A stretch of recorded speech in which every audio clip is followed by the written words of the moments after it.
సర్వ ప్రాణులను సమానముగా దర్శిస్తూ మరియు ఇతరుల సుఖాలకు దుఃఖాలకు అవి తనకే అయినట్టు స్పందించేవారిని పరిపూర్ణ యోగులుగా పరిగణిస్తాను.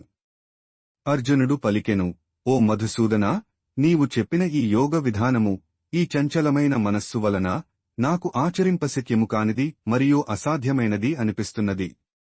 ఓ కృష్ణ, ఈ మనస్సు చాలా చంచలమైనది, అల్లకల్లోలమైనది, బలమైనది మరియు మూర్ఖపు పట్టుగలది.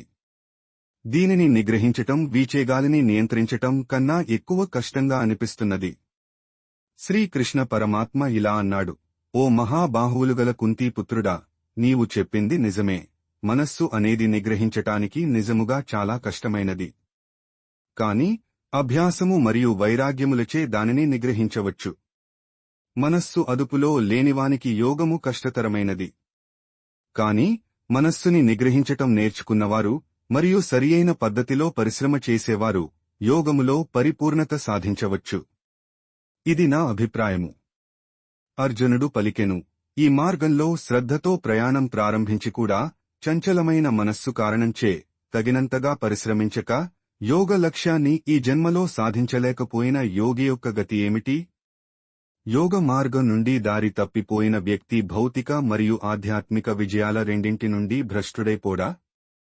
ఓ మహాబాహువులు గల కృష్ణ, అతడు విడిపోయి చెదిరిన మేఘం వలె ఉభయభ్రష్టుడై ఎటూ కాకుండా పోడా?